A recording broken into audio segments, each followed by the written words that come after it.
Chris Shakes in goal for the Nittany Lions in what should be a great 4v5 matchup in Bloomington, and we're underway. 45 minutes on the clock for the first half between the Hoosiers and the Nittany Lions. Gioni in the midfield, a big factor all year long.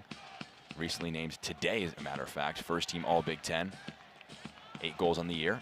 Hold that one off from Ty Mahalik. He will draw an early foul within a minute. Looking to see with this Penn State team just how conditioned they are, how prepared they are for this one. Obviously, the long travel coming up from Penn State here to Bloomington, that could play a factor. And just in general, they mentioned this team may be worn out. Long ball over the top, picks out Mangione. Controlling with his back to goal, gives off to Kuhn. A low ball in, a threatening one. Collected by Danielson, poked free by Mooney, and it'll be allowed to be not fully clear by Wagner. Goes over the head of Watson, but it's going to be swept up there by Awudesu. I already see Penn State on the attack early, got into the box. Beautiful play by Mooney. Compare this to the first match between these two teams earlier on this year. Audrey talked about in the pregame the championship implications between these two teams in the last 2 seasons, but earlier on in this year, they played on a Friday night here in Bloomington. Indiana took that one 4-2, and Indiana really controlled the opening moments of that match. Joey Mayer scoring within 5 minutes.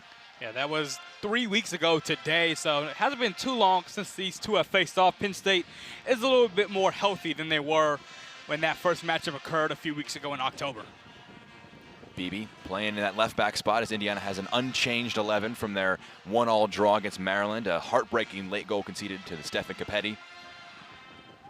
Pushed them from 1st to 4th in the Big Ten. They could have been the ones hosting Northwestern at the top of the bracket, but having to face off a very tough first matchup. It's Ryan Wittenbrink, another first-team All-Big Ten player. And Jack Wagner, an all-freshman team in the Big Ten.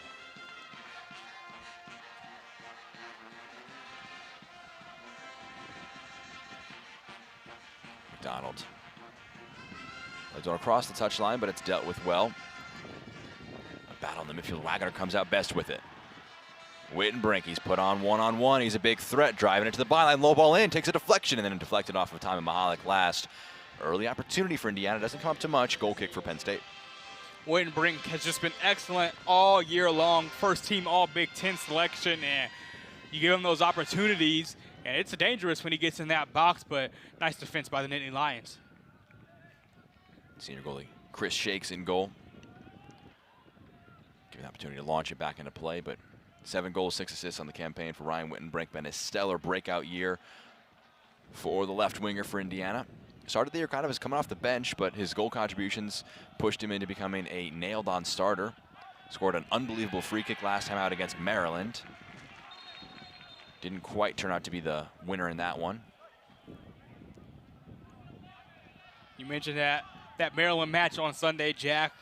Indiana giving up that goal in the 87th minute. They would have home pitch advantage throughout the tournament. Had they not given up that goal, they would have shared the conference title as well in the regular season. So I'm really interested to see emotionally if this team is really ready to get back. It's been 4 days off in between, but if they're ready to get back in and really get revenge just from losing that match to Maryland that they felt they really had in hand. We mentioned in the open, 4 games happening concurrently across the Big Ten. Only team to miss out on the action, Michigan, of the 9 teams in the Big Ten. But we'll let you know what's happening elsewhere. But should Maryland win, Indiana would have a chance to try and exact revenge just over a week later. Here's Ryan Wittenbrink. Gonna go crossfield, Herbert Endeley, but it's well intercepted by Henderson. Sesak chests it down. Got a man pressing from behind in Danielson. No Liam Butts you have to mention for this Penn State team. Second leading scorer with 7 goals. But dealing with some hamstring and groin issues, though. Head coach for Penn State saying that he should be able to feature in this contest in some capacity.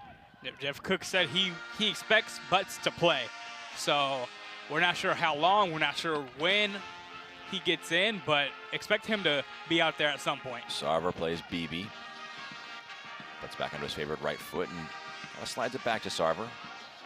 McDonald goes low, trying to pick out Mahalik. It's intercepted well, and Mayer will trap it down. Indiana with some decent concerted possession in the half of Penn State. Sarver able to play Wittenbrink into the channel. Trying to put it between the legs of the defender. He keeps it. It's scraped into the box, cleared out to Sarver. Gives over to McDonald. Lofts one into the box. It's tall, and it only finds the hands of Chris Shakes. Nice job that time by Penn State. They've done a great job both of those times in the box is just not panicking, really just staying calm, even as Indiana has charged from the wing. And Shakes that time. Probably the easiest save he'll have tonight. This one scrapes all the way through.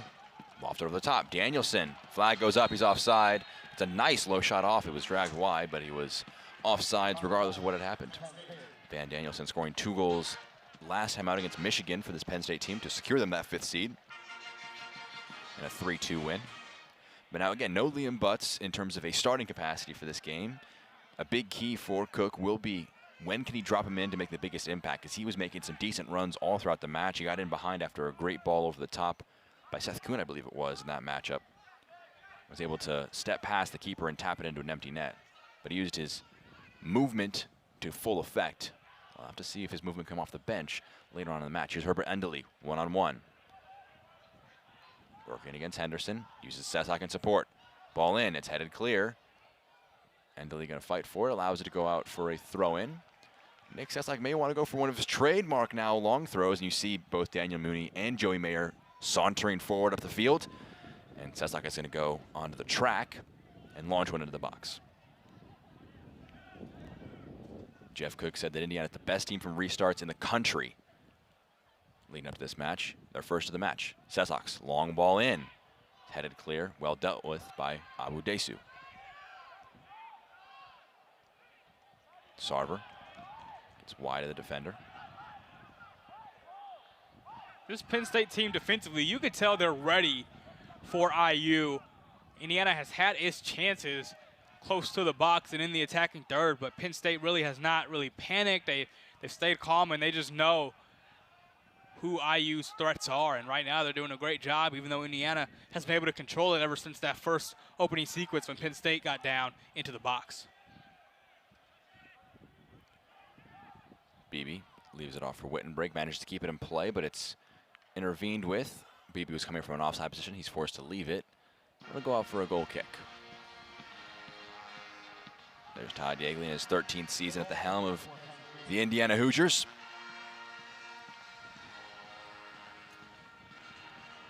Trying to combat what's been a changed year from college soccer. You know, we were wondering how long could we hold on to talking about it. About 8 minutes in, Zion, overtime is back. If the match should go to be level after 90 minutes, we'll have a full 20 minutes. So the main removals in the regulations was no more overtime in the regular season and no more golden goal in the postseason, so we'd get a full 20 should the match still be level. But Yeagley and Cook, I'm sure, would both like to win the match in regulation. Wittenbrink. Sarver. Very interesting, though. 2 coaches with very different perspectives on overtime. Yes, Yeagley has been screaming at the mountaintops all year, please, why are we not playing overtime?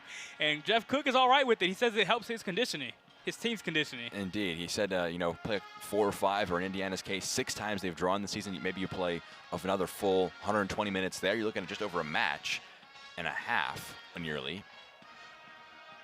Jeff Cook thinking about the health and safety of the players. That one gets knocked out for a corner kick. First of the match for either team. It is a thing that's up in the air. Interesting to see how that factors out long term. But they'll have to deal with the rule changes in this season here tonight. McDonald. Got a plethora of options to pick out. Mahalik and Wittenbrink on the edge of the box. Ball whipped into the area. Oh, it nearly found Herbert Endley, but there was a foul coming together between Shakes and Mooney. Both get up after that one and give a supporting hand to one another. But Shakes may be a little slow because Daniel Mooney, he's a bit of a big guy. Running into him is not something that would be very fun. And Shakes is now back down. Shakes on the opposite end for a keeper. Shakes is a little smaller at 5'10". Yeah. So we hope that he's all right. But that was a dangerous collision to take with Mooney, and he's taking a minute to really recover. Looks to be, and you'd hope it is, as the trainers are taking a moment to get out there and to see if they are going to run out. But it may just be a case of catching his breath. I think he's holding his rib cage there. You can see a little bit. But coming together with the now 2-time Big Ten Defensive Player of the Year today. Daniel Mooney being just the second player to be given that honor in the conference's history. Won it last year, won it again this year despite missing 4 games due to injury. Shows the immense amount of skill that Mooney possesses. Mooney has been incredible throughout his Indiana career, and he's also a threat to score as well, along with being the excellent defender that he is. And he deservedly has won his second straight Defensive Player of the Year award in the conference. Shakes back up and moving. He'll be able to test his feet and his kicking ability on this goal kick right here. 9:08 gone so far. Still no goal across the conference in terms of the quarterfinal matchups. That one well saved, but it was actually had crossed the sideline before it was saved on the far side by Stevenson.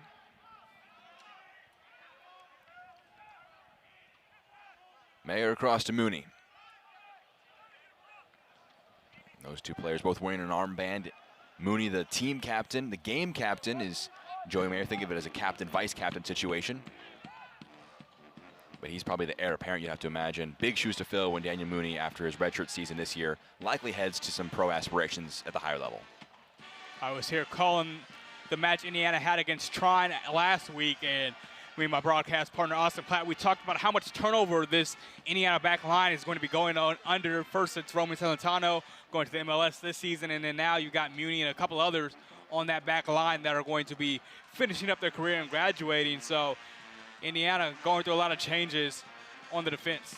Indiana, a very experienced team. Another redshirt senior, and Mittenbrink getting the ball here. Plays it to a younger guy, sophomore, Sam Sarver.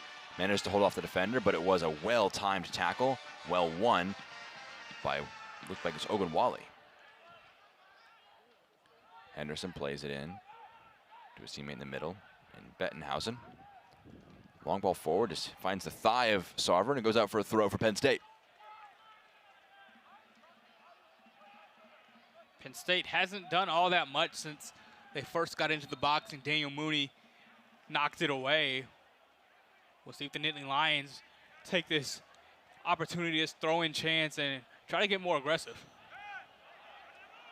They are going to do just that, try and launch it downfield. BB is wise to it. Wittenbrink is going to also try and launch one forward. Ogunwale puts an awkward one over the top, hits the back of the head of Joey Mayer. Mangione running onto it, keeps it in play. A fight for it on the far sideline. Mayer under a bit of pressure, plays out of it to Wagoner, and he plays it to Beebe. Well played out by Indiana. Now Mahalik has it, he can turn. Great tackle though. Excuse me, a foul committed by Bettenhausen. McDonald is allowed to play it quick. And Sessock can carry it into some space. Endely one-on-one, one of the biggest threats in the country in this position, trying to drive at the defenders. Sarver flips it back out to Sessock. He's gonna whip one in. Mahalik gets the first touch to it. Tries to touch it down to Endely. But Indiana repelled.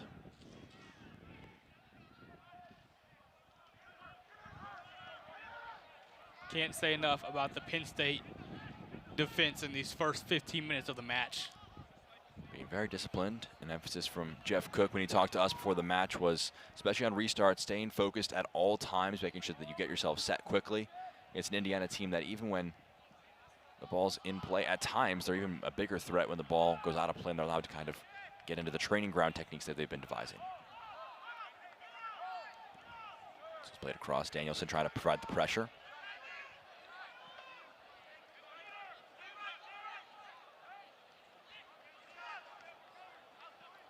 Endely plays to Mahalik, may want it back.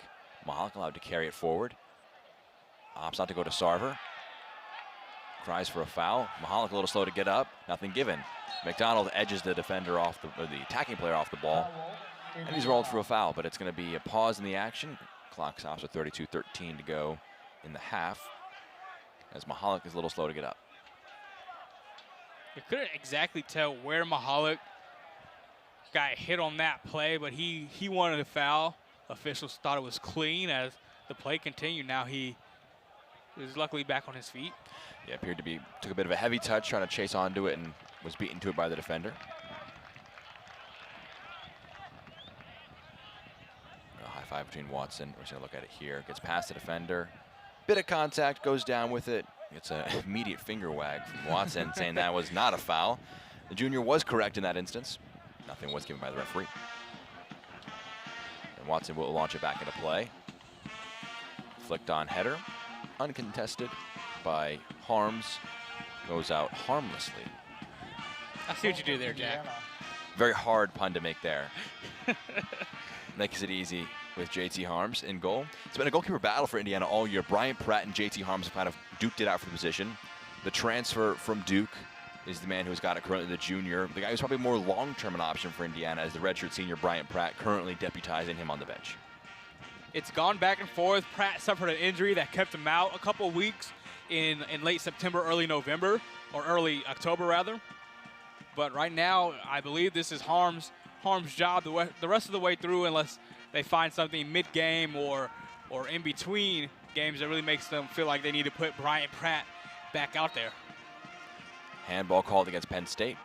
You definitely do feel, though, that it was a job that was pretty much an open field up until maybe the last week or so, where it feels like this has got to be the time where they said, all right, Harms is our guy.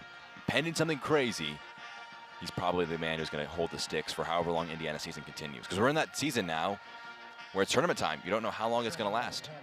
For sure. Indiana, I mean, in the tournament, the NCAA tournament, they're a top 48 team in the country. They're currently 30th in the RPI. But top 32 teams host at least a game. Top 16 get a bye from the first round. So while Penn State's maybe on the outside looking in for the tournament, Indiana's trying to maybe break into that top echelon, maybe still a little bit too tall of a task based on their body of work to this point. Absolutely. And this Penn State team is one that I could definitely see going on a run just because of how talented they are. Both these teams could, but Penn State needs to go on a run at least this week to even get in to the NCAA tournament. And when we talked to Jeff Cook, he kind of just said, hey, we can't think about that too much. He understands that his team knows what they need or what they might need to get in, but they have to go out and play rather than, thinking about, oh, have we done enough? Yeah, and I think, Zion, you never go into a game thinking, all right, it doesn't matter what happens here because we could get into the tournament regardless. This is a chance of silverware here, 3 games away from that. They would be having probably one of the toughest 1-2 travels you have to make to Indiana and then to Maryland. Should Maryland win, we're discounting Northwestern, who actually beat Maryland in last season's tournament to set up in a matchup between Indiana and Northwestern. Roman Celentano then set history, maybe not history, he made national headlines after that one with his quadruple, triple save, whatever you want to categorize that as. Sports Center top 10 everywhere. That save was all across sports television and social media. And eventually was probably a factor in his eventual rise to MLS. Essex ball in. Mahalik, great touch off. He just managed to get in front of his feet. Could have gotten that one off there. Great step by Mooney to win it back. But that was my theory, Zion, that highlight play, he went from a goalie who was just incredibly consistent to having that big play. Wittenbrink on the right foot. Oh, if he's angry that one was just wide. Got his hands on his head because Shakes was beaten if that one's on frame. Get a look at it here. Just gets onto that powerful right foot. A lot of whip, a lot of bend on it. That's beating the keeper, and that's just barely beating the post. That is a phenomenal strike by Wittenbrink, even though he sends it just a tad wide right, just to even get that off with that sort of velocity. Yeah. If he could have made it bend just a tad more, we might be looking at a 1-0 game. But instead, Penn State stays in it, tied up. For those European soccer fans that may be watching, think of like an Arjen Robben, a guy who was such a dominant left foot. He was always going onto that left foot, no matter what he wanted, what you maybe wanted to do. His left foot was so dominant. Ryan Wittenberg was a guy like that, where his right foot was his dominant spot. He's gotten a nice left foot. Yeagley's credited that as one of his biggest developments to allow him to be a first-team All-Big Ten player, leading Indiana in points and goals and assists as well. Wittenbrink has just been such a consistent and incredible player for the Hoosiers this year, and he's really stepped up in a way they have needed it. He's playing on the mid-left wing position for Indiana, a bit more defensive right now. Mahalik steps forward, wins it back, draws a foul in the midfield off of Bettenhausen. Second or third foul on Bettenhausen at this point. I'm going to double check. The first foul on Bettenhausen, excuse me. But about 18 minutes in, it's been a pretty clean game so far. Zion, we're seeing a look at this here. Is Mahalik just gets to the ball first. Bettenhausen knows he's beaten and brings him down. I think Mahalik was very happy with just winning his team a free kick. Not too physical of a match, like you said. Not too many penalties or fouls drawn thus far. No penalties drawn thus far, and not a lot of fouls. So we'll see if that picks up if the game stays close as it continues on and the intensity kind of rises later on. By this point, it was 1-1 in the previous meeting between these teams. Mayer and Butts had both scored. Mayer on the ball now. It's low into Wittenbrink. He can turn into some space. He's got BB to his left. Got a defender to his back. He's forced to turn. Nice pass to Mahalik. Mahalik gives off to Sesak. Endely. Got a bit of isolation out here. Puts one in. It's cleared. It goes up for a corner kick. Yeah, may not have been the wise choice to make that time to kick it, because Shakes was right there ready to just pick it up himself. But instead of Shakes being able to clear it, it's going to be a corner for the Hoosiers. See Jeff Cook in his 5th year at Penn State. For a 60% win rate to this point, he's helping build a program there. Mahalik making a short option here. He receives from McDonald. Mahalik some time to pick out an option in the box. It's whipped in. The right foot. Oh, it was put on frame by Mayer. Well saved by Shakes to get that into his hands. Shakes making another nice play. Shakes has really made some great plays throughout the season for Penn State.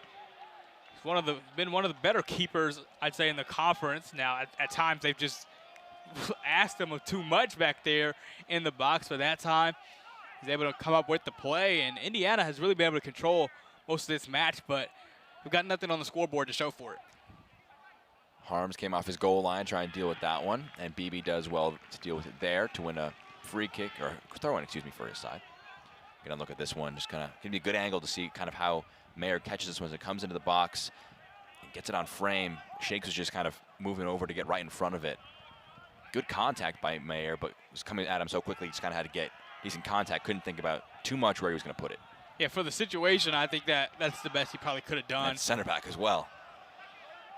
He's a defender, not a guy. He's only got a lone goal on the year. Not used to those attacking situations. Danielson, nice touchdown. Mangione trying to get it off. Sesak does well to control it. Gives it to Endely. Plays it to Wagoner. Mahalik's in some space. Plays it to Endely, who has to get back to his feet quickly. And Mooney can offer an option to the right. Nice move by Endely. Sarver trying to flick it onto him. It's dealt with well, though. Kept in. Oh, great strength from Endely. Now he has space to drive into. Endely skips past Henderson. Henderson tracking back, does get enough of the ball. He's frustrated that there was no call given there. But Henderson did enough to track back. Mangione back to goal. This one's scooped into the midfield. It's going to be collected easily by Wittenbrink. The match opened up a little bit in the last few moments. Sure has. Something that will probably favor Indiana with great dribblers in Wittenbrink and Endely. McDonald, Wittenbrink, back to McDonald.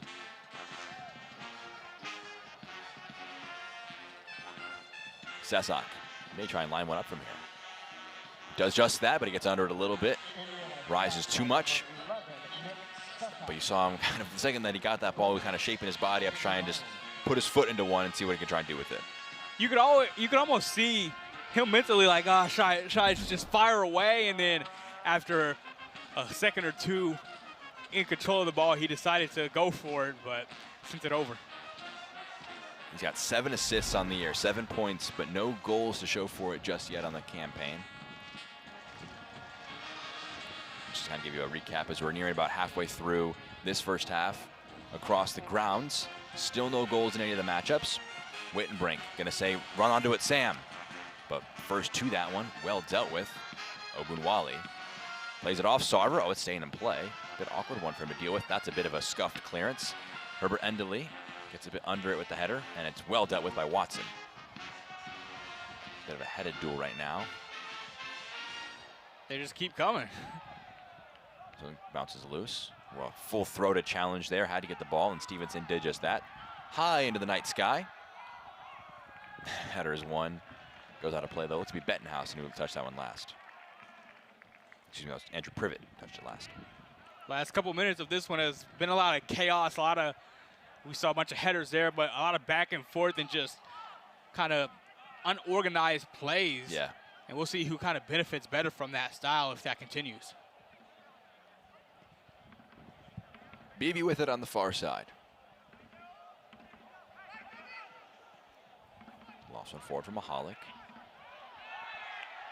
Crowd asking for a raised hand against Awudesu. Nothing given, though.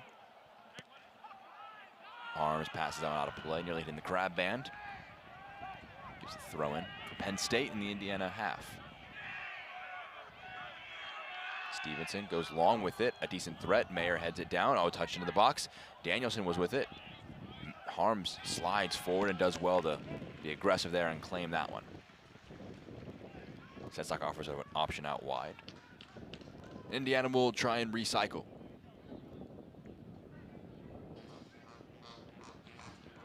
The Hoosiers have to be a little upset with the opportunities that they've had, not being able to convert on those.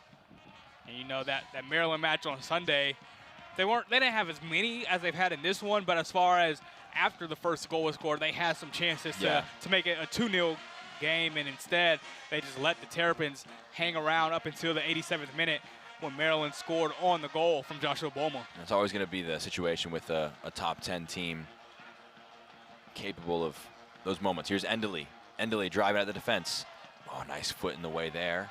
And he may have actually been a little bit overzealous trying to win it back, and he committed a foul after the ball had gone. We're going to see it again here as Enderle trying to track back. Just catches Seth Kuhn with a bit of a shoulder barge. Referee, I think that was a bit untoward. Yeagley's been in constant discourse with the fourth official on this near side. Now he's talking to Jeff Cook. Both coaches making sure that their players are making the case, you know, call more fouls for our team, please. Every coach, every player ever, you know, thinks they're being discriminated against throughout the course of a match. But for the most part, I think this has been a pretty cleanly called game so far. Oh, nice ball to bounce here. Mangione was running onto it. Mayer had to get in a pretty vital foot and scooped clear by Sesak. Enderle. Low one for Sarver. He's got Wittenbrink if he wants him. Tried to play one off from Mahalik. It's one back though. Mangione, Kuhn. Henderson. Lofted one in the box. Harms has to go claim it. Does a good job to go get to it. Stevenson's having to burst a lung to try and track back here. It's Wittenbrink. He's able to carry it into space. Stevenson doing a great job just trying to get back and be a presence. Sarver plays it into the channel. Oh, nearly a nice move there, but it's knocked out of play. You're right. Sarver that time almost tried to kind of go in and out on the defender. Would have been able to turn the corner, but a nice deflection to knock it out. Nice pass. Underlapping run from Sarver. His ball ends blocked out. Bettenhausen concedes a corner kick for Indiana. First one on this far side. And Ryan Wittenbrink going to saunter over to it. He assisted the first goal in the first matchup between these two teams. Whipped one into the back post that Joey Mayer got onto the end of and put into the back of the net.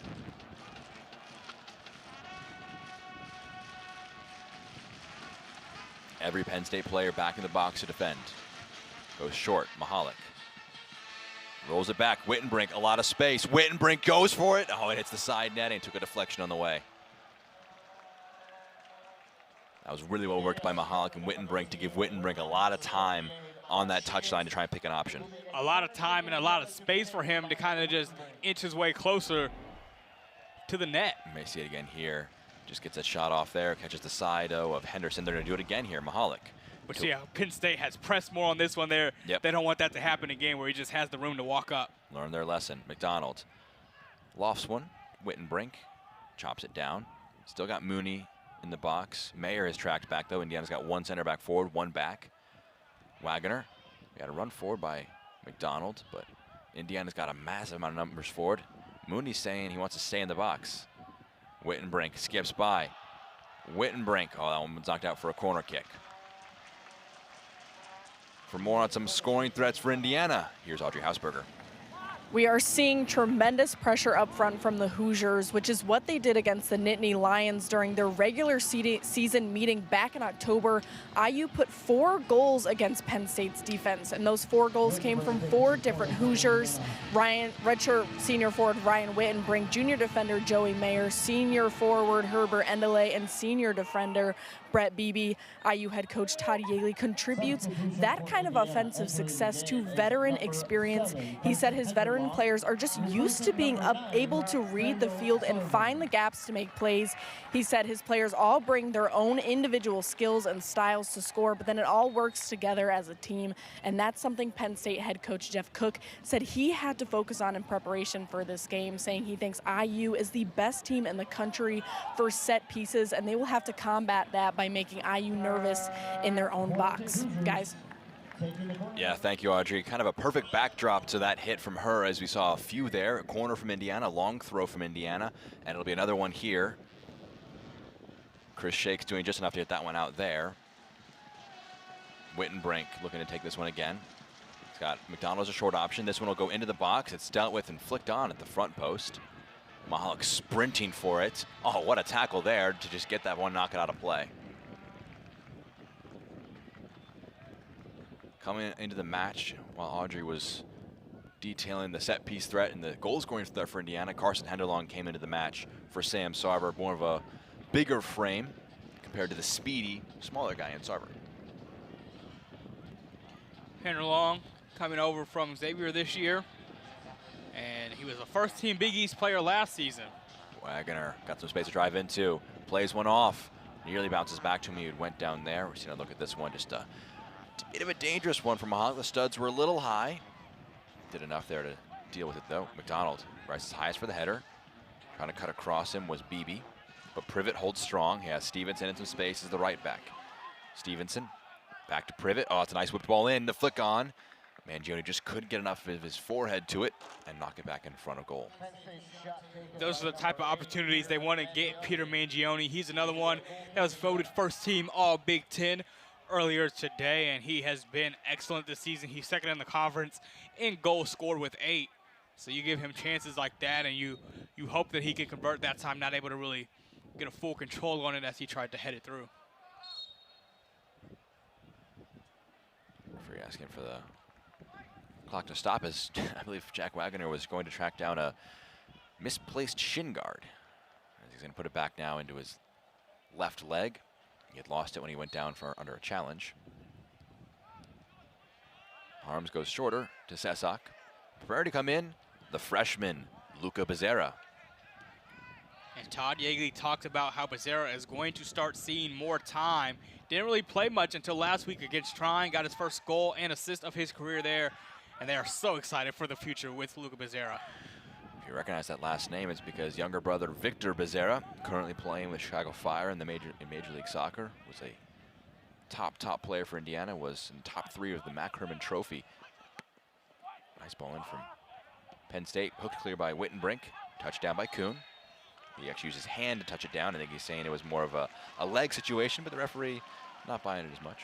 Victor Becerra, a guy who they lost his production, brought in his younger brother, had to fight and work for his minutes, but as you mentioned, Zion, Coach Yeagley talking more and more about how he's impressed in the last few weeks. Got a goal with an excellently taken strike against Trine. Got to get some minutes here. Endley whips it in. Had Henderlong, but it was dealt with well. That first touch makes it a bit awkward for Henderson, but he steps onto it. Mooney forced to deal with.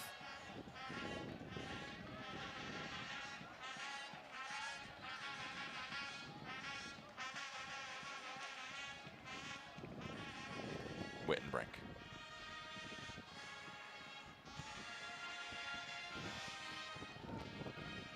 Penn State just waiting back. They want the Hoosiers to make the play rather than trying to press IU. They are sitting quite deep, 4 players on the edge of their own box. A further 4 in front. Beebe plays a low one. Wittenbrink, can he get onto it? Does, dink it into the box. Oh, it goes just over the head of Henderlong. Touchdown by Henderson. Danielson trying to play one forward. Make it to Mangione. A nice shoulder in the back. Mangione, I believe, was trying to get to that one, but he's adjudged to have fouled McDonald. He was very frustrated with that one, saying it was a shoulder-to-shoulder situation. But we're gonna look at it here. I think you kind of give him a shove in the back like that, you're always at risk of the referee taking action. Yeah, and he didn't fully extend the arm on that shove, but it was enough. I mean, they're both going full speed. Yes. You know, even the slightest bump is going to knock McDonald off a little bit. It's the kind of foul that I think is consistent with the way the rest of the match has been going.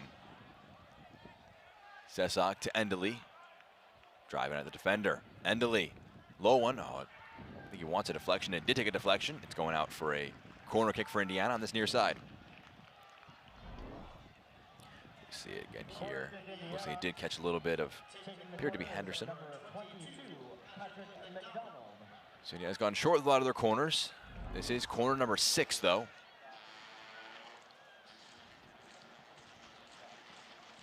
All but one. Outfield Hoosier in around the box. McDonald's ball in.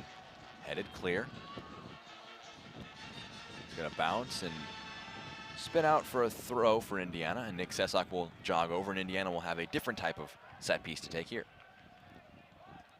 Penn State has been more than prepared for these set pieces, but they can't keep giving the Hoosiers these chances, I don't think. I think eventually Indiana will strike.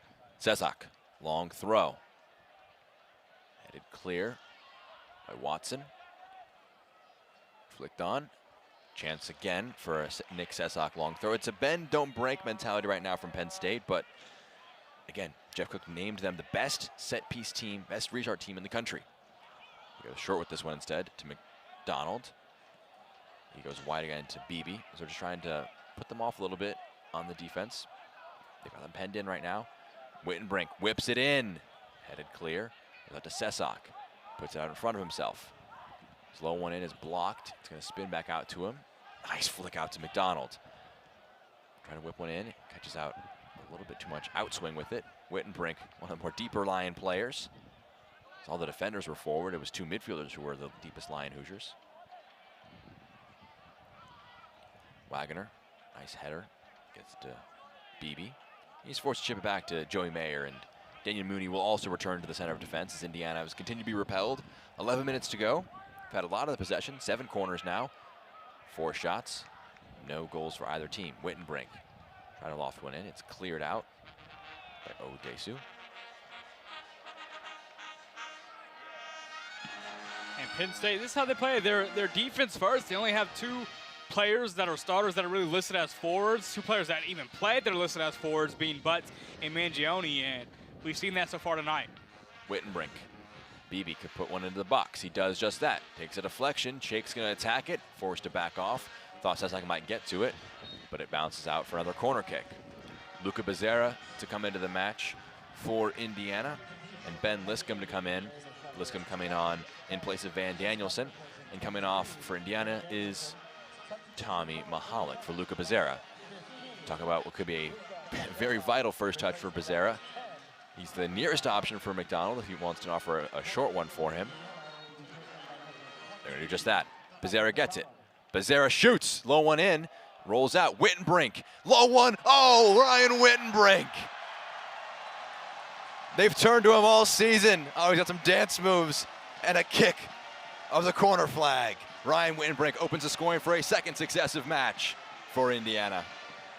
Ryan Wittenbrink with an excellent strike. He's just been kind of lurking outside the box around 20 to 25 feet away. That time he steps a couple yards into the box and strikes right to the back right corner of the net. There's a reason he's been voted first team All Big Ten, one of the best players in the conference all season. A pat in the back, Jack Wagner to Luca Becerra. Becerra's low shot in was knocked out. He's being credited with the assist. Talk about that for a good first touch from Luca Becerra. Comes on, gets the second collegiate assist, the first one against the D1 school. And what a time for him to get it, but what a time for Ryan Wittenbrink to step up as he always has. It rolled for him perfectly, and he just managed to confidently stroke that one home.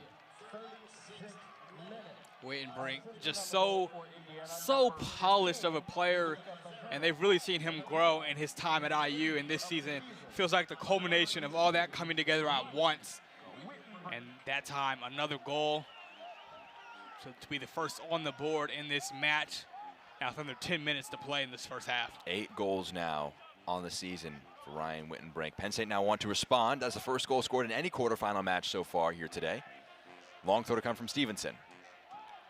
Decent one into the box. Oh, it's flicked on by Henderlong. Attack to the back post. It takes a deflection. Wagner runs onto it, and he's just going to clear it to safety. The safer option for Indiana, who can now get out to try and press. Long one forward. Wittenbrink heads it away. Henderlong flick on. You're always at your most vulnerable when you concede. And Indiana going to want to try and take these next few moments. If they ride into halftime with a lead, they'll be very happy. For sure. They understand how good of a team Penn State is, and Indiana has clearly been the better team in this first half. So for them, it's about finishing off these last, 9 minutes or so of the first half, and then being able to just stay consistent and convert on opportunities if they go in to the second half with this 1-0 lead.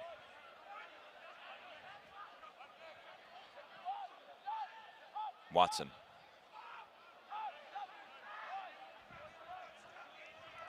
Penn State now with a bit of possession. Indiana allowing them to have it. Lofted ball forward. JT Harms goes up, collects, slides down with it.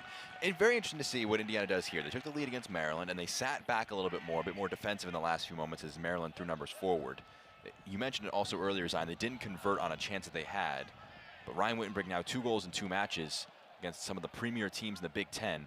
They'll want to hopefully this time cap it off with a clean sheet. Wittenbrink has showed up and shown out in the last 2 matches and throughout the season.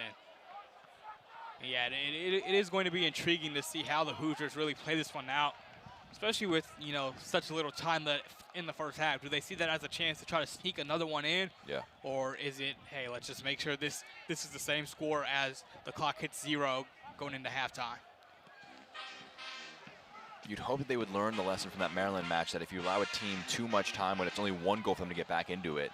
It is a different situation, though. That time it was 1 goal and you go from first to fourth. This one, it just goes from you're leading to you're now tying, which isn't as dire an implication as it was for Indiana when they conceded.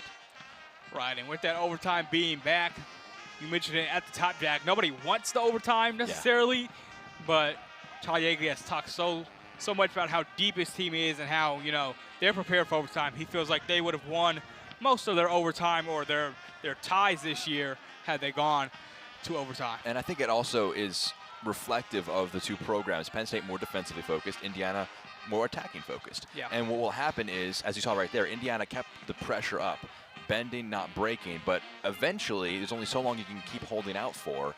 And in that instance, it was just a case of Ryan Wittenbrink converting a very nicely afforded opportunity. And so you imagine another 20 minutes of consistent pressure from one team on another. Teams like Indiana will consistently benefit in overtimes.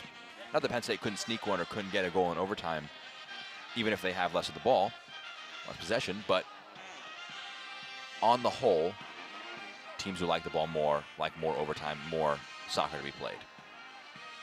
And it stands out just how, you know, defensive Penn State is. They shoot less than 10 shots total a game, which is a very low total. Wittenbrink driving forward with it, puts one in, wants to turn provider, just couldn't link up with Endely. Chris Shakes being forced to drive off his line. The ball slowed a little bit and very acutely faked a pass to make Luca Becerra back off of him. Coming on now, Quentin Flowers. He'll be coming on for Bettenhausen.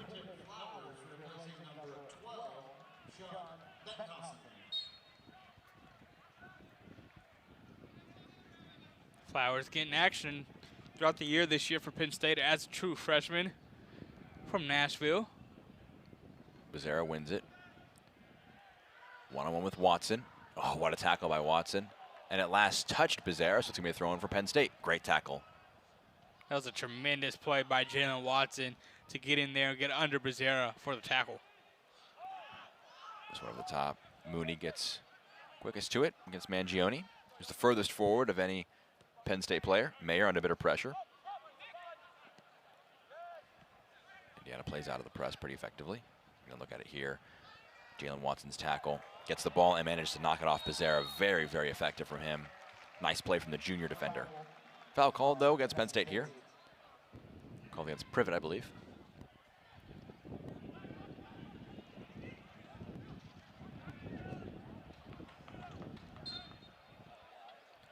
Under 5 minutes to go. Still no goals across the grounds beyond this one from Ryan Wittenbrink.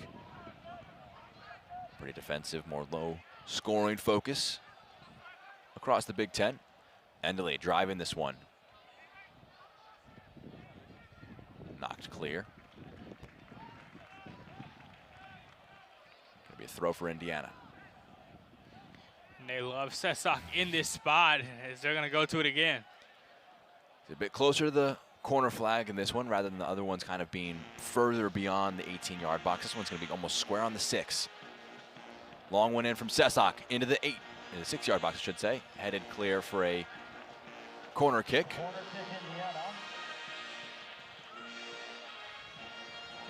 You have to say, though, if defended the set pieces a lot better in this one, Penn State have. A little unfortunate that one rolled to Wittenbrink and then it managed to not be blocked on its way through. Here is McDonald, though.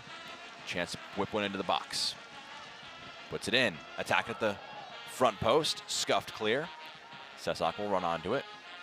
He's got McDonald as an option out wide. First time cross in. It's a good one. Mooney attacks. And he got a little bit on it, but he was the last one to touch it. Goes wide of the frame. Shot for Mooney is the 7th for Indiana. They're up 7-1 in that regard. Obviously up 1-0 in the most important stat. That's where they like to use Mooney. Even as a defender, they like him on those crosses in, and at time he had an all right chance at it, not able to get full control. Becerra trying to run onto that one. Last touch by Penn State, who knocked it clear. They saying that it touched Becerra last, but it's going to be a Hoosier possession on this throw. Left for BB to take in front of a full bleacher of students at Jerry Yeagley Field. Sort of pretty busy evening in IU Athletics. Women's team in action in their first exhibition of the season against Kentucky Wesleyan.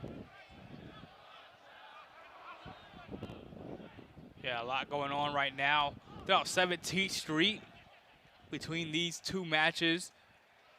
The one here, and like you said, the women's basketball team ranked in the top 15 of the country. They're playing their exhibition before the season gets going here soon. McDonald steps forward. Sesak.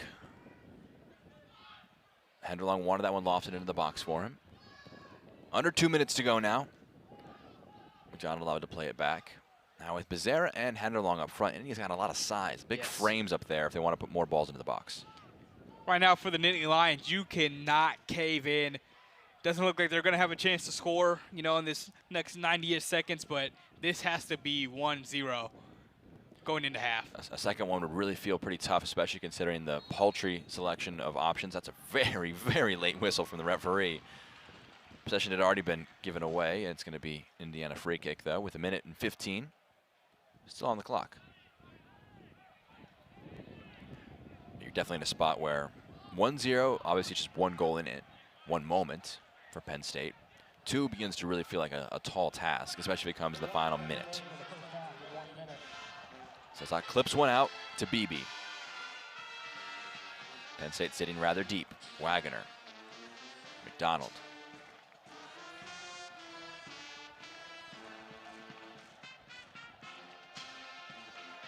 Becerra, nice move. Luca Becerra. Ball in's not clear. 40 seconds to go. They're going to have to be pretty quick with it. Becerra being given a slow down from Wittenbrink as much of Indiana is moving forward.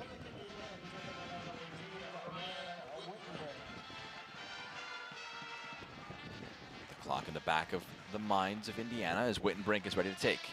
Not going to be much time after the initial kick from Wittenbrink. Wittenbrink puts it in. Becerra may try one from here. Plays to Wittenbrink. First time ball in. It's a threat. Headed clear and dealt with. Well, well, well. There we are after 45 minutes. Indiana 1, Penn State 0. A very, very impressive opening 45 minutes from the Indiana Hoosiers. Becerra, Mahalik, and Endley will lead the line for Indiana. Back in as well as Danielson for Penn State. As that ball is going to be kicked back into play. Indiana up 1-0. The only goal across all 4 Big Ten matches through that first 45 minutes. Mahalik, dinks one over the top. Luca Becerra runs onto it, chests it forward. Becerra keeps it in front of him, trying to keep his balance. May have to put it back in the box. A low one in, couldn't grasp enough on it, and drags it across the touchline. Becerra was trying to, get control and be able to turn the corner on that play. He just could not really get a full grasp on it, and eventually kicking it off the baseline.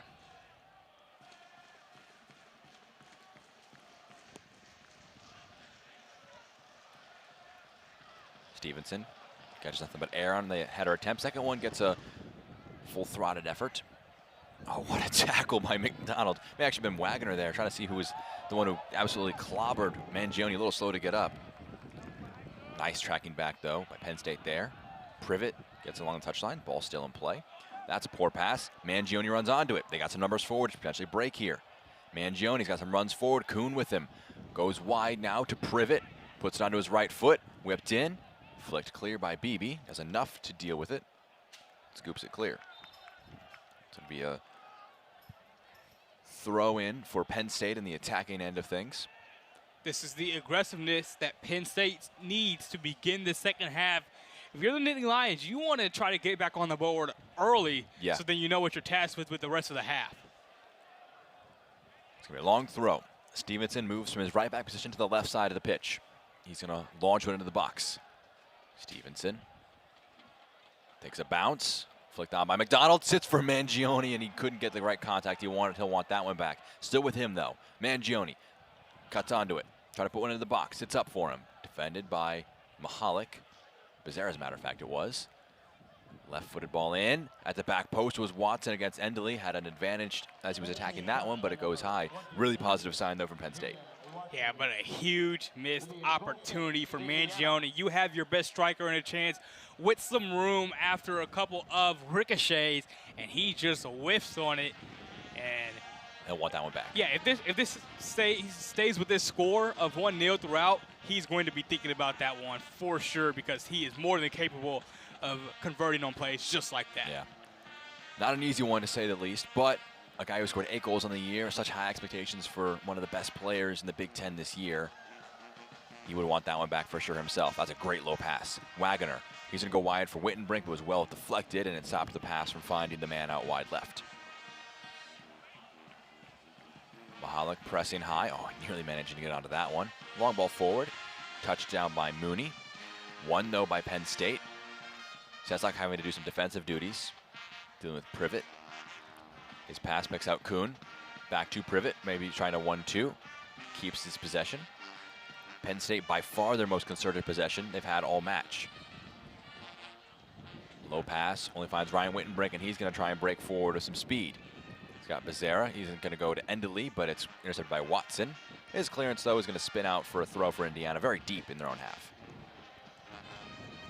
Jack, I was talking to Audrey at halftime, and we're both really interested to see if and when Liam Butts gets into this match, because he's the other main guy for Penn State that can really put stress and pose a threat to defenses. You know, he had 7 goals, just one behind Mangione, and 3rd in the Big Ten. So we'll see if he gets in. We were told by Jeff Cook that he would play, but no indication on how much or what the substitution pattern would be. Oh, nice touchdown. May fall. Oh, great vital deflection by Daniel Mooney to just deal with that one and not mix it off the defender. Indiana gets a goal kick. He had to get a very vital toe in. I may have sat up for Bettenhouse and maybe put a foot onto that one. The crab band going. Very nice showing on a picturesque November evening. Now, you think of November evenings in Indiana, Zion. You don't think of evenings this warm. It is beautiful. Now, don't ask what it might look like here in Bloomington tomorrow. Nope. But for today and tonight, it is beautiful here on the IU campus. Well, if you did ask, a lot of wind, a lot of rain. I think if you're trying to tailgate for the Indiana football game tomorrow against Penn State, Penn State, yeah, 16th in the country coming into town. Unsure what the actual regulations are, Zion, but tents may be traveling around Bloomington if not properly harnessed down to the ground. And it's around the state, too. I saw at Purdue that they are not letting anybody tailgate. It's just going straight to the game. So some steep winds hitting the Midwest this weekend. Wagner hits one out to Wittenbrink. Wind not a huge factor here in tonight's contest. I think we would certainly feel it, Zion, on top of the press box here at Jerry Yankee Field if we had a bit of the wind that we may get tomorrow. Maybe moving around a little bit more than we are. That one's going to sit up. Mahalik touches it down with the bottom of his studs. From behind, though, is Privet. He's a bit upset with that call there, but it's going to be the 8th foul called against Penn State and gives Indiana a chance to just concert their possession. Another look at it here is Mahalik kind of baits in the tackle and had some contact in the back. He felt it, went down. Was it the most firm of contact? Not 100%, but it's definitely a foul there. Yeah, that's how you seek out that contact and get the call you want. He knows, and his back is facing the goal. Not a great spot to be in. If he just draws the contact there, draws the foul, helps Indiana overall. It's a long throw for Penn State. That one's flicked on. Danielson, nearly, if he was able to get his head around that one a bit more, could have tried to make a foot race against Mayer. Instead, knocks it out for a throw.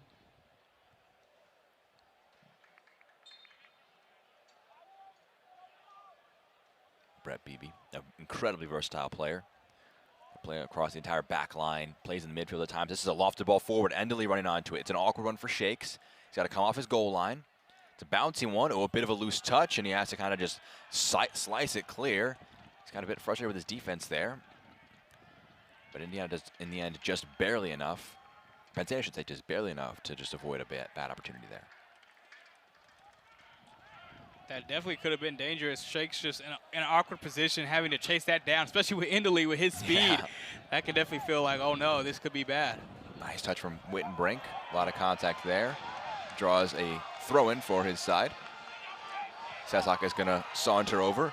Indiana being afforded another long throw opportunity. Actually, excuse me, he's going to back up. I think he's getting a wave away from Christian Lamelli. Looks like to be associate head coach Kevin Robeson is the player, or the coach I should say, barking out instructions with Indiana's restarts. He'll get the ball in the end, but in play on his normal right back position. Low one in, cleared.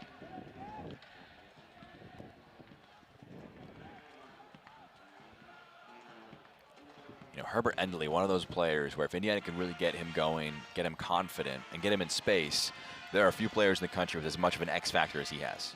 It is tremendous when you see, like you said, in space with the full head of steam. I don't know if anybody can really stay ahead of him in those chances and those opportunities. And one of the more impressive things is how quick he thinks as well. He's not only got the speed to get into spaces, but he's able to make those decisions super quickly and just keep his head about him. McDonald goes all the way back to Harms. Just 2 shots for Penn State. They had a nice few moments in the beginning of this half.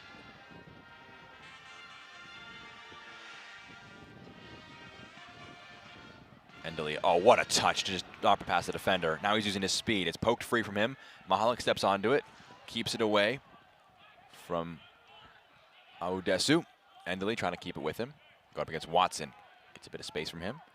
Tries to play a pass, but it's blocked very well by Watson, who was dragged over into some sport duties.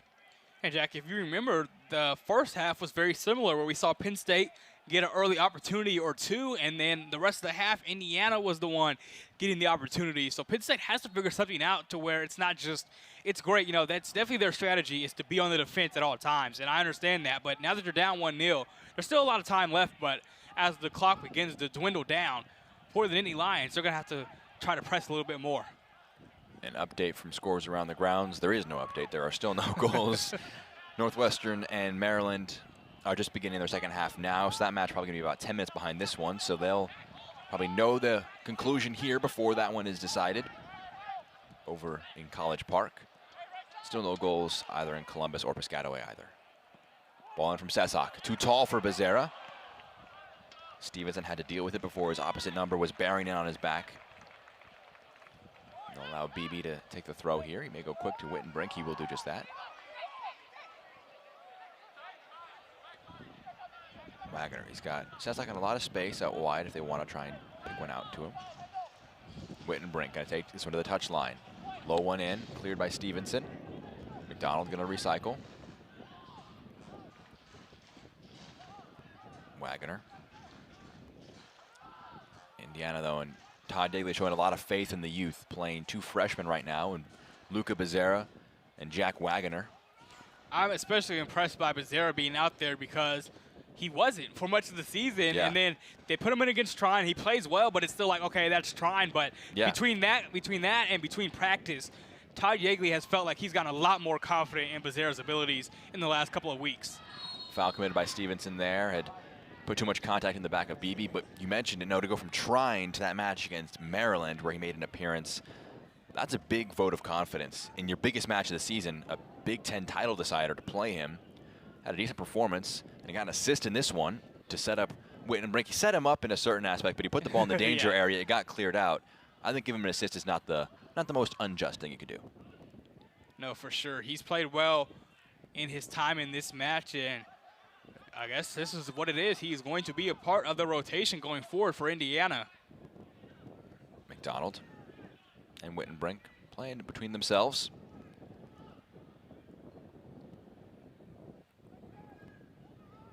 Wagner carries this one. Oh, Wagner, nice run. Becerra steps on it. Plays out to Sesak. Endley Plays one to Mahalik. Cleared by Kuhn. Penn State are penned in right now. I think they'll be okay with that and have some opportunities on the break if they can just maintain it at a 1-goal game. Played short to McDonald.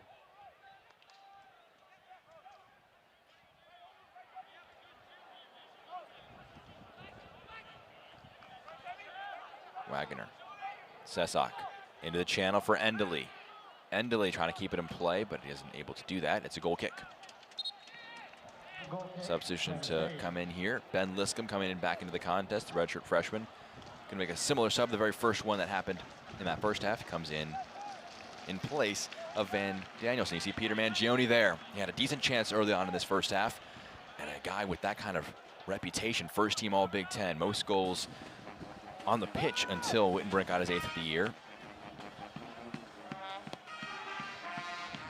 He'll hope that he gets another chance, and that's not the last one he gets in their Big Ten play this season.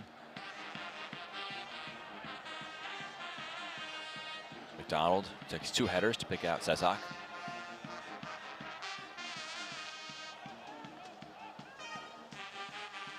Wow, what a turn by McDonald. Oh, but it was on the touchline, tried to be a little too cute with it. Nice long throw. Yeah. Picks out Liscombe. I think if McDonald had about another foot or 2 near the touchline, that move might have come off. But it's well defended. I agree. It was a nice move, and now Penn State with a little bit of a chance to control possession and see if they can find a crack in the Indiana defense.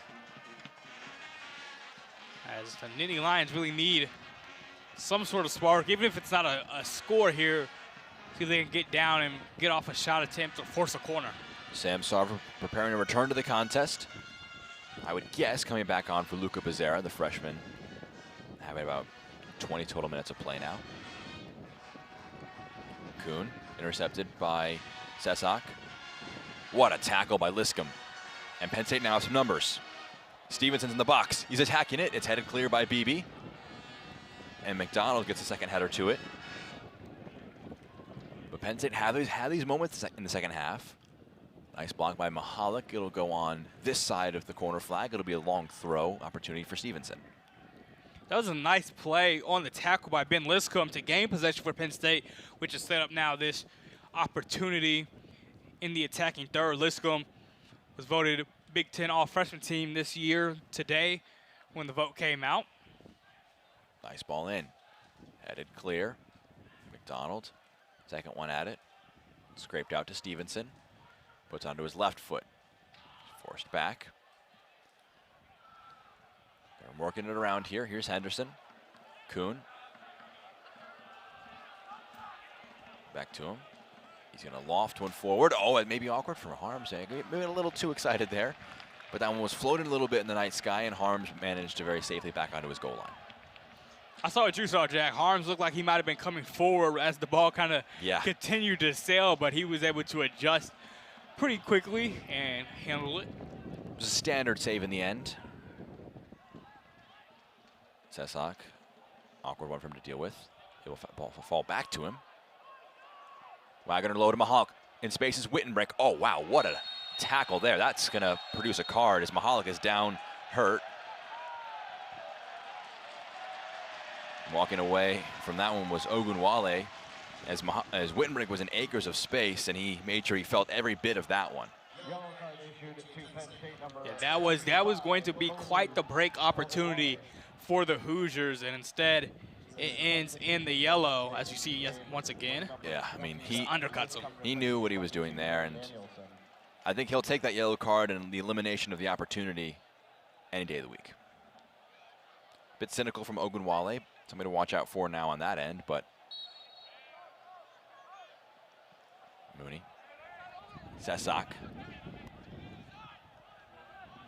Mahalik back to his feet. Very good sign after a full-throated challenge. Came in from Ogunwale and got no ball and all of his legs.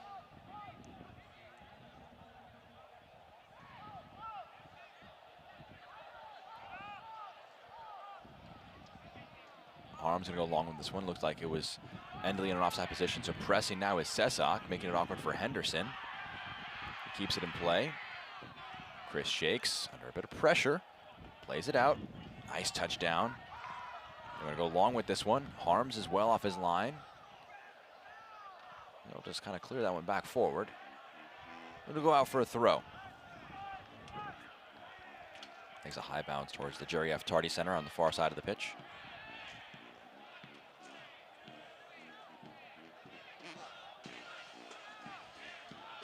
Now over an hour played in Columbus and Piscataway. Still no goals there.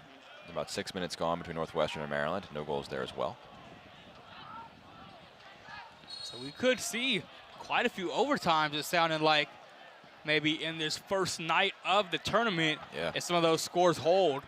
Only one goal in about 4 hours of total play across the Big Ten right now. And this is what it's all about. You know, you get into the tournament, you get into this postseason play, the intensity ratchets up, the defenses are even tougher, and you can have nights like this where teams are struggling to put the ball through the net. Kuhn, left-footed ball in. Headed out first. Becerra lofts it forward. Ogunwale's got his back to Mahalik. That's a poor touch. Mahalik gonna run onto it. Shakes has to come off his line. What a tackle by him. A probable goal-saving intervention after a poor touch by Olu Ogunwale. And both Helmer and Sarver will come into the match. Excuse me.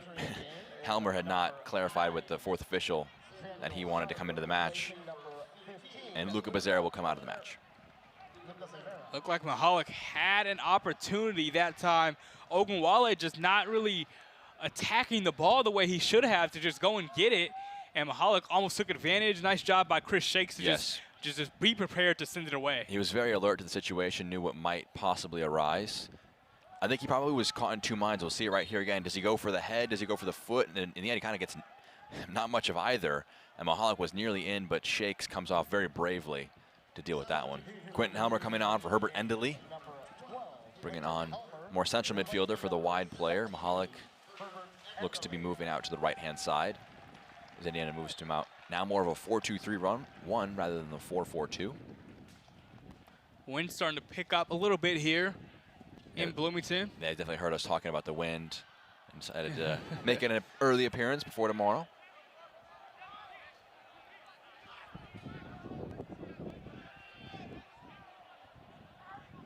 Zezak, Helmer. This one's clipped by Wagoner. Has to be said, Wagoner and McDonald both been very impressive in today's contest so far. They sure have been. You're nailing that, Jack. Both of those two have played well for Indiana in the midfield. A more youthful duo between the two of them. Sophomore and a freshman. Won by McDonald, the sophomore. Wittenbrink just plays it off of Privet. Keeps the ball for his team.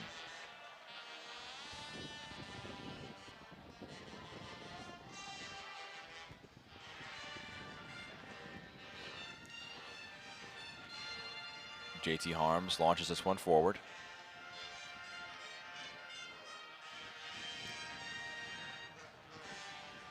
Jack, we haven't even said J2 Harms' name all that much throughout the match. That shows Indiana's been in control throughout most of it. Yeah, 2 shots for Penn State, neither on target. He hasn't been forced into a save yet. He's kind of almost wandered off of his goal line to kind of be more involved in the play. That's been the more regular contribution that he's made. Awudesu, his ball forward, rolls out after being clipped by Helmer.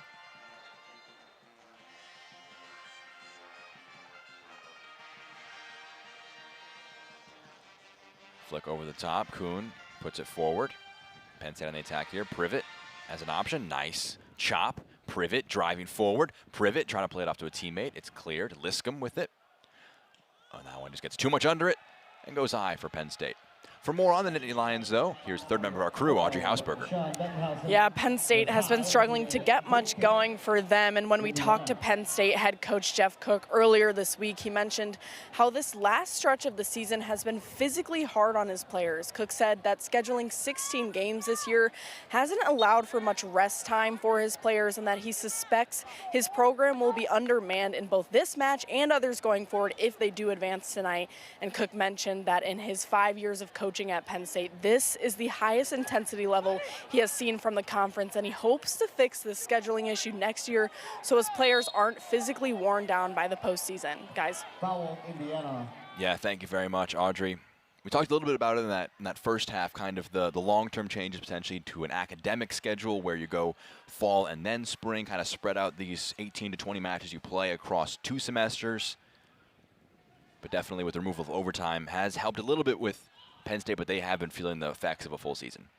Yeah, college soccer really going through a lot of potential changes, I'll say, but a lot has been posed as far as doing what's best for the players' physical and mental health, as you know, these players are student athletes as well, as always, and especially with the travel that goes into soccer, you know, it's not the same budget that you'll see in some bigger sports, so it's not necessarily easy for teams to get around on weeknights and such, and a lot of changes have been proposed. We'll see going forward how these proposals shake out, and if the entire landscape of when the season is, and of course overtime is still up in the air. Those couple of things, we'll see how those shape, as the NCAA is still trying to figure it all out.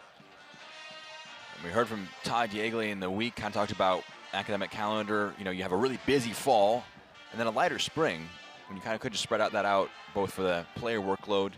Think about Penn State having to travel all the way to Bloomington. It's a big trek.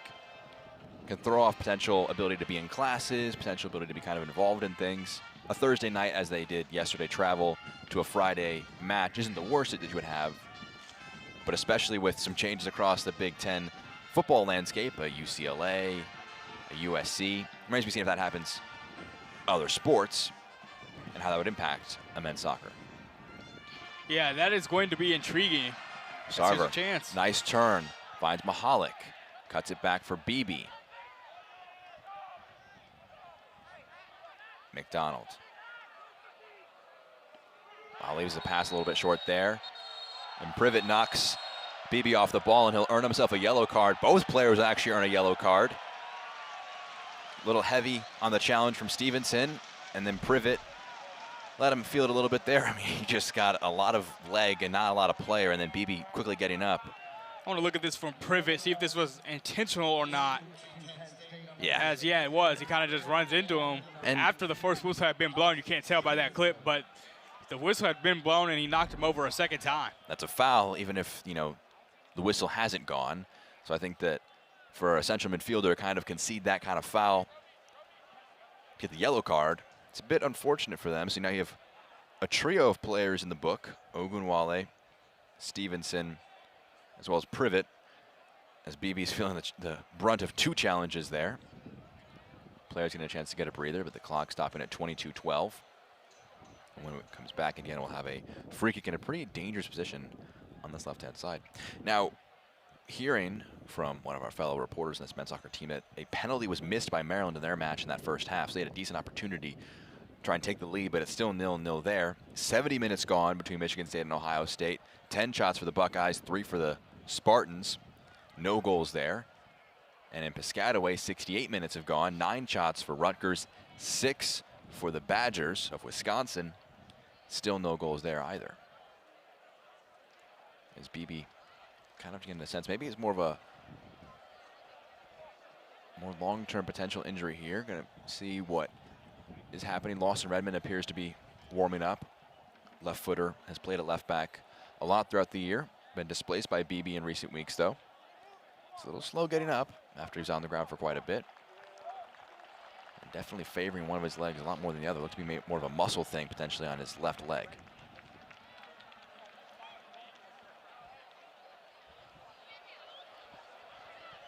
Yeah, Brett Beebe, he needs support to get off the pitch there.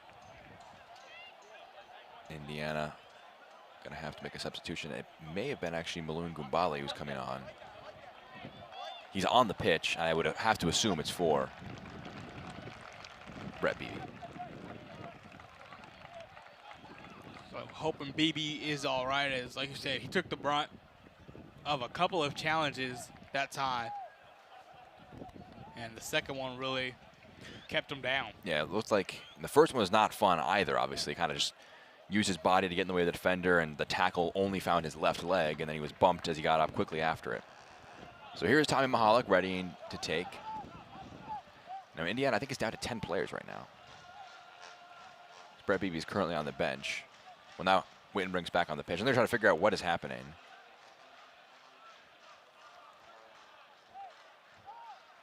I think it is Ryan Wittenbrink who's going to be coming on. Yeah, just 2 minutes prior to that, as a matter of fact, Gumbale had come on for Wittenbrink. I had missed that. So Wittenbrink comes on very quickly after that. There'll be a swap here as Wittenbrink runs over to take. The referee's whistle has gone, so whenever he's ready to take, he can. Wittenbrink's ball in. It's deep towards the back post. Sarver keeps it in play. It's cleared out by Watson. It's going to be a corner kick.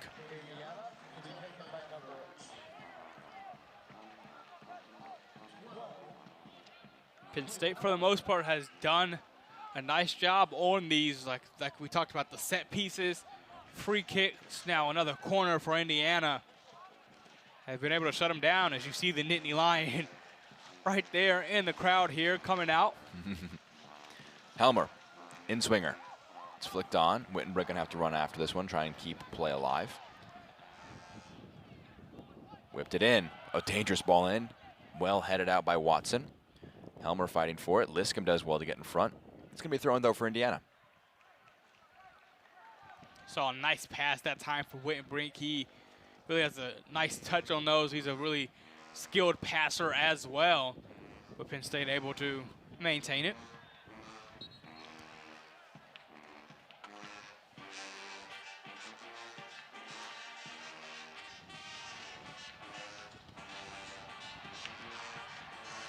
Gumbale fighting for it. It's going to be a foul called. Jack, we talked about it in the first half, and I think we're starting to see, as the intensity of the match picks up, so does the physicality, as we've seen 3 yellow cards called on the Nittany Lions in this second half, and they're staying, you know, hands-on, pretty physical with Indiana. Mooney heads this one down. Wagner, just to confirm, in the 30th minute of that Maryland match, they missed a penalty with a chance to take the lead against Northwestern. Still looking for the first goal in that match. Still looking for the first goal in a match not happening in Bloomington. We'll keep you updated around the grounds.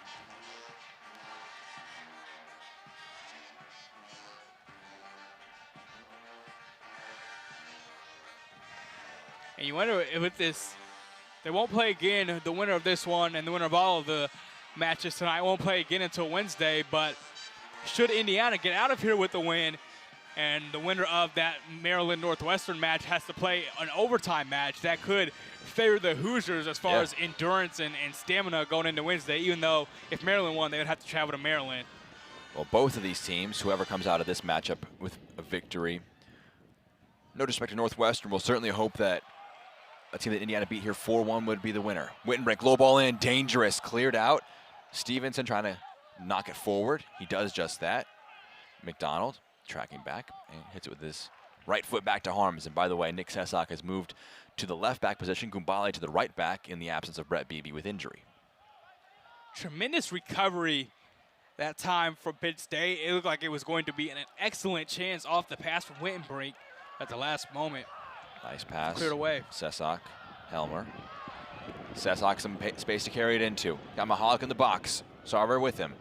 Keeps it himself. Takes a deflection. Oh, and it nearly posed a problem for Chris Shakes on a very unorthodox deflection from Nick Sesak. What a wild goal that would have been off of the ricochet and curling into the goal, but Shakes was on his toes and ready for it, even with the awkward bounce it took. Mooney gets his head to that one first. Wagner clears it forward. It's headed back forward into the mixer. Liscombe. Joey's header is finding Nick. The ball is cleared forward. Coming into the game now will be Van Danielson coming back in for Liscombe, a change that they made earlier on in the first half. Number 22, Van Danielson, replacing number 20, Matt Liscombe.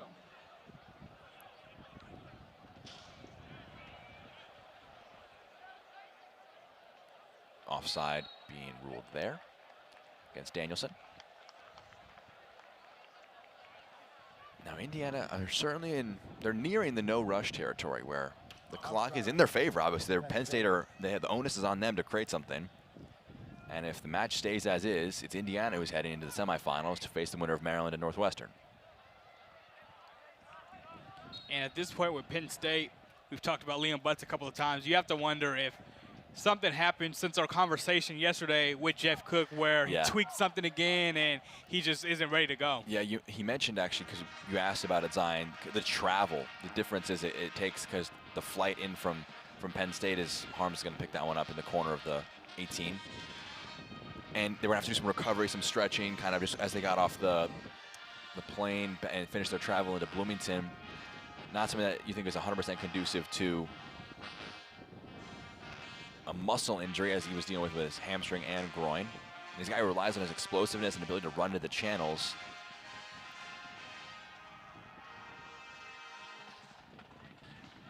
Nice ball lofted forward. Stevenson. Left-footed ball in, flicked on, awkward at the back post. Mooney hits it clear. They want a handball. It certainly would have been a harsh one to give against Jack Wagoner. Penn State's arguing that was something going there. For more on the injury to Brett Beebe, here's Audrey Hausberger. Yeah, we just saw senior defender Brett Beebe limping off the field a few moments ago, and once he sat on the bench, IU's trainer was kind of assessing Beebe's movement in his left ankle, and then once he asked him a few questions, Beebe then got up and tried balancing on his one left foot and then sat back down. It didn't look too good. I don't think he will be coming back on in this game. Thank you very much, Audrey. And on the other end of things, there's a player down for Penn State in the 6-yard box, slowing things down for a goal kick to be taken. And the clock will stop at 16:15. Looks to be Mangione who's down. Can't tell what the issue is with him. Maybe a potential muscle injury. Yeah, not sure what happened. I didn't see any contact in the box, and after the play, after it went out of bounds, you just saw Mangione now laying on the ground, and I believe this is some sort of muscle cramp as you see them giving him the water and kind of just trying to stretch him out. Yeah. We'll see another chance to look at kind of what's happening in the box here. Mangione. Yeah, no contact at all on him, so that's what it is. Looks like he just kind of had maybe a cramp. You hope that's where the injury is limited to. Whenever you have the non-contact, you're always a little bit worried about what it could potentially mean. But that's one that no contact, no movement. He wasn't even really making some sort of cut or anything. So just might need to stretch out a little bit, get the wind under him to get back out there, or to stay out there rather. Yeah, both teams being offered a chance to get a breather. Mangione kind of feeling at his left leg. He's moving with a bit of a jog here. I think he's trying it out himself, trying to see where he's at. I think both he and Penn State would be wanting him to make an appearance in this match. As I've got him with the double water bottles, he's going back and forth, left hand, right hand with those. And it appears as though Mangione will stay into the contest. It's a goal kick for Indiana, 16-15. It's a similar scenario to last weekend. Indiana was up 1-0 over Maryland for about an hour plus, but a late Stephen Capetti header leveled things for the Terrapins. Gave them an outright Big Ten title victory.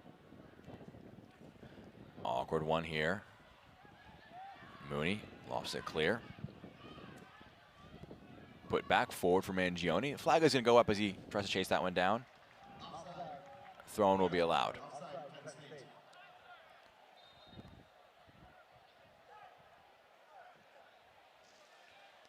Some cheerleaders, some mascots making the trip for Penn State alongside the players, trying to offer some support for their traveling Nittany Lions as they look to try and keep their season alive. As you mentioned, Zion, it feels like for Penn State, tough to imagine them getting an NCAA bid should their season end here tonight. Yeah, they just don't have enough of those kind of trademark victories on the year, coming in at 6-5-4. And yeah, you see just a tap by Henderson under the ankle of Mahalik. But yeah, you mentioned it, 6 wins on the year, Zion. It just kind of feels tough for them to kind of break into the top 48 teams. Yeah, it'd be tough for them to get that unless they rattle off a win against an Indiana team that's going to make the tournament and for Penn State. For Indiana, they might just be rooting for Northwestern to get a team, they've shown they can beat. For Penn State, if they could get out of this one, they're probably rooting for Maryland so they can get a resume-boosting win. That's a very interesting comparison there, Zion, because you beat Northwestern, and then you maybe argue, oh, you win the Big Ten, you get an outright bid into the Big Ten, so you could almost get get into the NCAA tournament through your merit alone and just face a better team, better matchup in Northwestern. Now, I'm not sure if we expected this, Zion, but there are still no goals elsewhere. That is just so ridiculous. I have to know what's going on in those other matches where no one has been able to put one in. Gumbale tracking back, mopping things up. Bit of a loose touch there, lets it roll out. 82 minutes have gone in Columbus, 79 have gone at Rutgers, and about 67 have gone at Maryland. So that's the match where whoever concludes here will likely be throwing on another BTN Plus stream, trying to see what's happening across the country. Long throw into the box, headed out by Mooney. Kuhn slides one into the box. It's awkward. Harms punches it clear. Dealt with that one there. Did enough. Back into it. Oh, he whiffed in the air, Harms did, but it was not punished behind him. It goes out for a goal kick. Man, oh man, you saw a couple of really nice crosses, and it was really a close call twice back at goal for JT Harms. This is a really good one by him to just go climb highest. He cleans out his own man. It might have been Sam Sarver underneath him that he got the brunt of, but he did enough to just get 2 palms on it, punch it clear. And Harms puts it back into play. 13 minutes to go. 13 minutes for response. What a flick on by Mahalik. Sarver, can he put something onto it? Well defended by Odesu.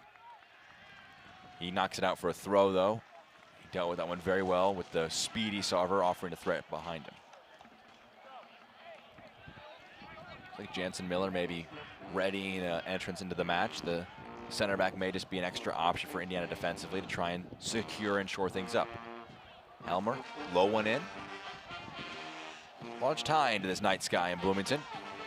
Nice touchdown. It's going to be a foul pulled back, though. Advantage not being given. Privet was trying to drive forward with it. I think that they're saying just that why not let that play continue? They had the possession.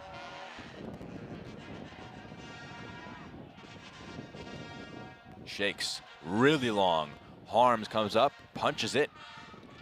He was off his goal line. I think he could have gotten a quick shot off. Privet slides it back, and Zion, player warming up right by the touchline. Liam Butts preparing an entrance. What a remarkable story that would be. Not 100% clearly. Guy with 7 goals on the year. There we go. Butts will come into this one for the final 11 minutes and change, or whenever he gets to sub in. And they're going to hope he gives them some extra juice between him and Mangione. Those are their 2 top goal scorers. They're the 2 players they lean on the most when they need a goal. And they're going to ask him a lot to try to come in, not having played in a week or so, and over a week, and try to help them even this one up as it's near the end. Lofted forward. Harms coming out again. Gets a lot of contact in that one. Finds Sarver, who's going to drive forward with it. Up against Ogunwale, who's on a yellow. Had to be careful. Helmer's pass couldn't quite pick out Sarver on the return. And it's well won by Penn State. Indiana certainly sitting a bit deeper. And when Butts comes on, one of the key attributes to his game is his ability to kind of run over the top, use his speed to be a big impact. I imagine the space he can run into will be very limited. I'll have to use his craftiness and his goal-scoring ability and nose. Try and get that one to Kraft. Butts, along with Mangione, those were the 2 goals scored against Indiana on October 14th in that 4-2 Hoosiers victory. Stevenson squirms out to him, one-on-one with Sesak. Privet forced to turn around, slides it all the way back to Awudesu. Left-footed ball in. Mooney dips his head down to knock it clear. Kuhn trying to flick a pass forward. Wow, just right in the face of Tommy Mahalik. Sits up. Henderson's ball in. Diving Superman-esque clearance from JT Harms. Moves it onto the left foot. Henderson lofted one in. Mangione gets ahead to it. Wittenbrink gets another one to get it further out. Kuhn, oh, nice lifted ball. they're trying some more creative things. They're going into the contest with now under 10 minutes to go. Jansen Miller and Liam Butts preparing to come in. Just a clear sign of what the two teams want. Indiana want to defend. Penn State want to attack. Yep, that is exactly it right there. Penn State needing to try to get another striker, another attacker in there. Indiana bringing in Jansen Miller for some extra support on the back line, especially with Penn State in control right now and having a couple chances in the last few minutes. Ogunwale.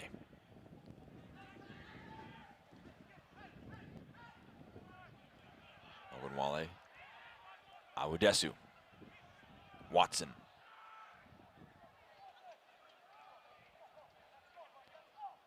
You mentioned it, Zion, about 2 minutes ago that Butts had queued to come in. The ball has still not gone out of play. This is a nice pass. Stevenson running onto it. Stevenson, nice block by Sesak, goes out for a corner kick. Subs allowed to be made. Jansen Miller coming on in place of Quinton Helmer, and coming on for Bettenhausen will be Butts. There he is, striding out of the field. Luca Becerra came on for a corner kick on this side for Indiana. Nearly led to a goal.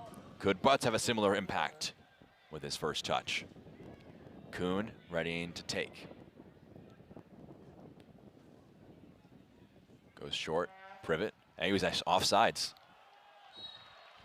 Wow. He was in an offside position. I think that Indiana didn't have a player on the goal line. I think he's emphasizing that there was a player on the goal line for Indiana, so he wasn't offsides, but a bit sloppy there as Todd Yeagley talks to his son, Ben Yeagley.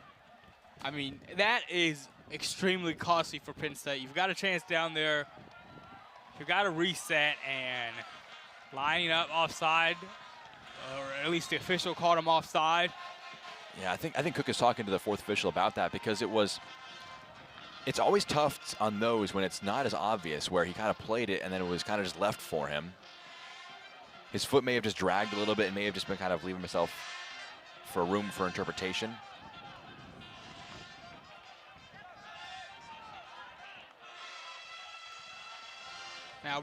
Now time really fading away for Penn State after that missed chance. They're gonna have to press more and more, be more aggressive to try to get back down towards the box and to really pose a threat to Indiana. They're going to loft this one forward for Liam Butts. He's running onto this one. Fighting hard with Maloon Gumbali. It's going to be a foul given for them. Well won by him. It's a yellow card given to Maloon Gumbali.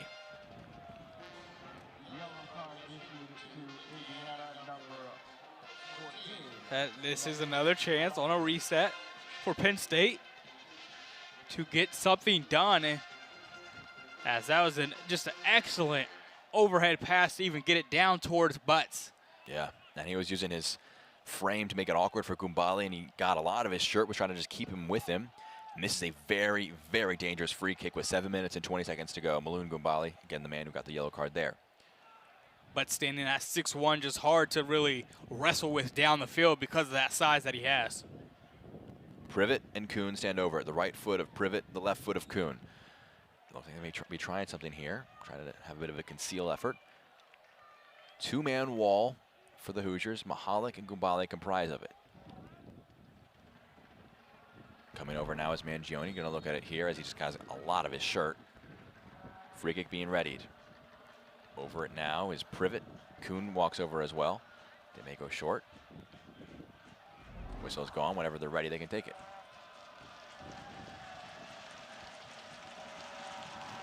Privet, of no threat to anybody. That one goes well over. He's got his hands on his head. Definitely let himself down with that one. Ben Yeagley coming on for more on the Yeagley connection. Here's Audrey Hausberger. When IU head coach Todd Yeagley puts number 20 on the field like he just did, he's not only putting his player on, he's putting his son Ben on the field. And while Todd plays role as both coach and dad to Ben, he said he is able to separate the two when it comes to the game. He says he thinks he goes above and beyond to make sure that Ben earns everything himself when it comes to his role and opportunities on the pitch, and that any chances Ben gets, it's because he is prepared and put in the necessary work himself. Todd said he wants to see his son succeed, but when Todd is coaching, he knows Ben's success is never just Ben's success, it's the program's. Thank you very much, Audrey. They'll hope that he can help secure the victory here today with 6.5 minutes to go. Zion, I don't mean to alarm you. We have a goal. Well, Ohio State has taken a 1-0 lead over Michigan State. Very late on in that one. That one may be our first match to conclude. They scored just now in the 90th minute. Wow. 89 minutes, 26 seconds with 34 seconds to go. Looks to be Devin Etling assisting, or being the man who scores the goal for the Buckeyes. That pass too tall here in Bloomington. and that's a heartbreaker for sure for Michigan Yeah. State in the 90th minute. Just trying to eke one out in the end.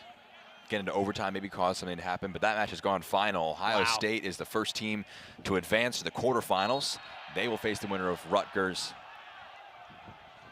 and Wisconsin. As a foul is given here. Penn State with it. Free kick. Kansas State. Penn State maybe down to the last couple of chances now. Yeah, Sarver's coming into contact with the defender. Looped back in. It's going to fall harmlessly to JT Harms, who can sit on it. And try and just draw more time off of this clock. Smart play by Harms, and he's still kind of just making sure he takes some time off before kicking it away. Touchdown, flicked on. Sazak lost it forward. Sarver fighting for it, loses out. It's played across. Ooh, this is a nice one to run on to. Awudesu slides it for Butts. An integral intervention by Mooney to just get a toe to it, flicks it forward, and it's collected by Harms. Under 5 minutes to go now. Indiana really in bender. They're ready to bend. I think as long as they can bend for 4 more minutes, they'll send themselves to the semifinals. After what happened on Sunday, I think this Indiana squad, they don't want to bend, they don't want to break, they just want to stay straight, stay clean, and nothing that's even close to damaging what they have right now with the 1-0 advantage. Sarver drawing a contact there.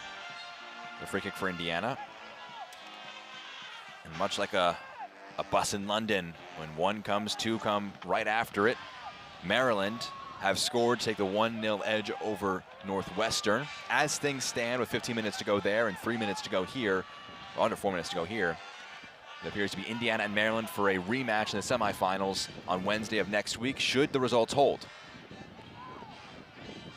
Goal scorer, Colin Griffith for the Terrapins. Goal kick, Penn State. Chris Shakes. Almost put on just the right as close to his goal line as he could, but he opts to push it forward a little bit more. Launched forward. Mayer can't quite clear it. Oh man, on the ground managed to get a boot to it, did not get clear. Privet with it. Left foot, Privet. Oh, it was wide. Got his hands on his head. Had an opportunity to set himself there. That was a decent shot attempt from Privet. He scored in Penn State's last match, and that time found a little crease to try to fire away, but he was wide off to the left, and now an injury. Wittenbrink's down for Indiana. Indiana hopeful that's just a cramp situation. Nothing serious going on with the redshirt senior there as he's down center of the pitch.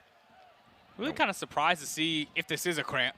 These situations happening because, I mean, it's not scorching heat here. By no means. It's a beautiful day, but it's not anything that's just super intense or super excruciating out there on the pitch. So, not sure what's going on. Maybe this is just a result or an effect of these players going throughout this long season. Now, deep into the year, everybody's played quite a few matches. Indiana playing 17 coming in to this one. Same deal with Penn State. So, seen a lot of, not a lot, but seen a couple now of these situations, and not sure Wittenbrink will be returning to this match. Substitutions for Indiana. Entering the game, Yeah, Ryan Wittenbrink number 3, going to come off. Lawson Redmond, the player to come on. Also into the game for the Hoosiers is number 10. An update from elsewhere. Wisconsin, Rutgers, they are going to be heading to overtime. Still scoreless there. 12 minutes to go in Maryland. They've missed 2 penalties. They're still up by a goal. Wow. But they've missed 2 penalties against Northwestern. They got knocked out by them on penalties on a penalty shootout last season. But currently they are set to go through as things stand. It's a Northwestern free kick. We'll have some updates from there as needed. Harm's free kick just goes harmlessly out.